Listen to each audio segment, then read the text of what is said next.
On March 24, 2017, Devin Booker had the performance of his life. At the age of only 20 years old, Devin Booker became the youngest player in NBA history to reach 70 points. Booker was also the sixth player to achieve this feat. This game wasn't against a bad team either. This was against the number one team in the East at the time, the Boston Celtics. Devin Booker started getting the notion that he would be the next one to lead the next generation.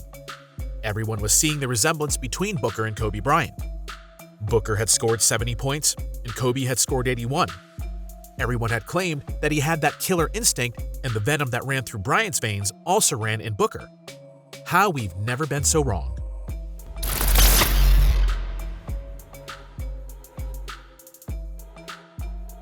Ever since Booker had that 70-point game, a lot of fans had claimed that Booker was destined to be the next Kobe.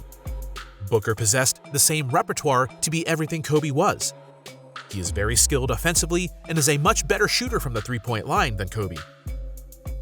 Oh yeah, let's not forget the important similarities. Devin and Kobe are both 6'6", both had a father that played professional basketball, both wore the 13th pick.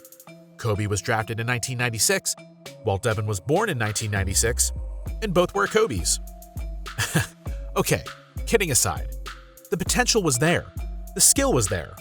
The thing that was missing, the mentality. Over the course of recent events, we've seen just how little Mamba mentality Booker actually possesses. Booker has been shown to get upset over double teams during off-season pickup games. A clip surfaced in 2019 where Booker was playing in an open gym with a mix of other professional basketball players. Suddenly, the atmosphere changes when the double comes to trap Booker at the corner three, causing Booker to lose the ball out of bounds. Booker then argues with Joakim Noah how he wants to work on his game and shuns the idea of double teaming during an open gym because he sees it all season. Ironically, Booker would drive into a double team in Game 5 of the 2021 NBA Finals where he would get stripped by Holiday, which would then lead to the iconic alley-oop to Giannis. Maybe playing against double teams in the offseason wouldn't have been a bad idea. How does Booker expect to get better when he doesn't want to see or play against all types of defenses being thrown at him? Funny enough, Kobe Bryant has stated when you double team him, you need to send more to help. Kobe always welcomed a new challenge. He always wanted to be tested and pushed to his very limits on the offensive end.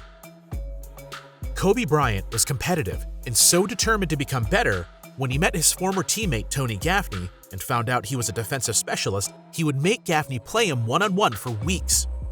The one catch? Kobe always played offense, and he would tweak the rules here and there to make the difficulty harder. Gaffney even stated he could never beat Kobe to the gym.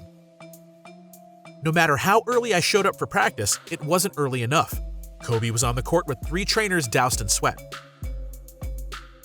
Playoff disappointment haunted Kobe day and night. It was the failures that drove Kobe.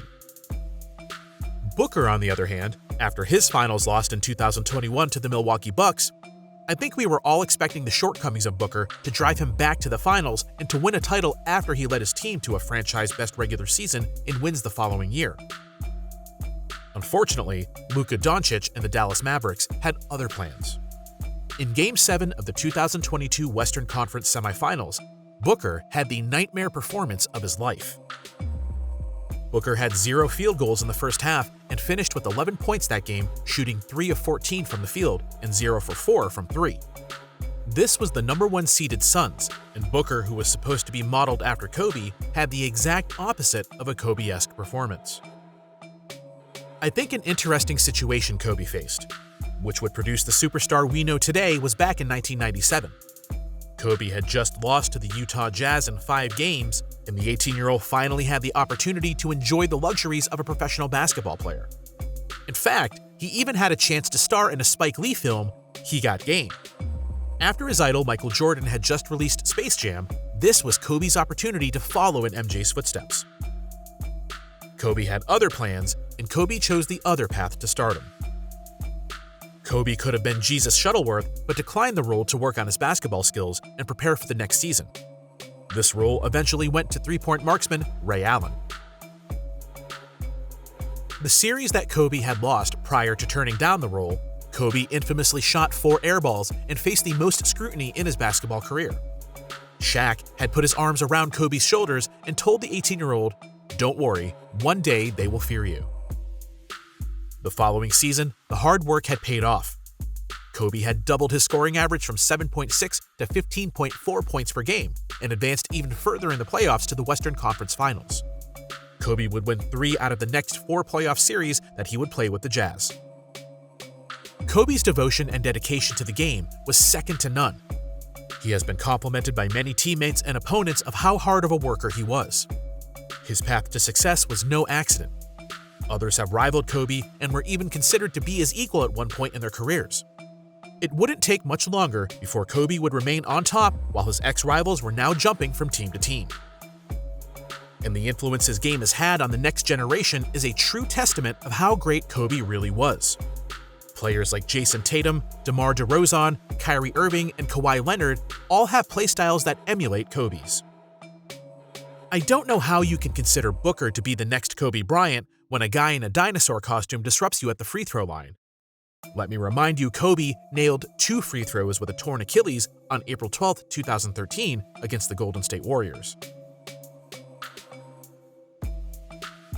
Although there's time for Booker to redeem himself after his team's collapse against the 2022 Dallas Mavericks, there's still some uncertainty in the Suns' future.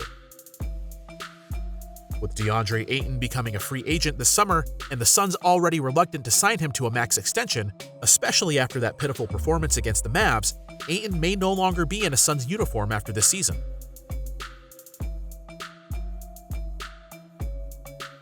Then you must consider the guy that helped you break a franchise record for wins last season. CP3 is another year older and may no longer be as effective in the playoffs. I feel the Phoenix Suns may slip into irrelevancy yet again if they don't make moves soon. Booker has already been on a losing team for more than half of his career. Going backwards will not help Booker's case as the one to carry the torch to Kobe's legacy. I wanted to go back to Booker's 70-point performance. When you look at context, although scoring 70 points at the highest level of basketball is impressive, there wasn't much to celebrate about this feat. Keep in mind, when Kobe scored 81, Kobe had to do it as the Toronto Raptors were leading most of the game, and they were going back and forth with the Lakers.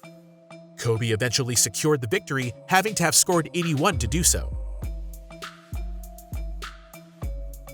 The significance of this game was that the Lakers were fighting for playoff position.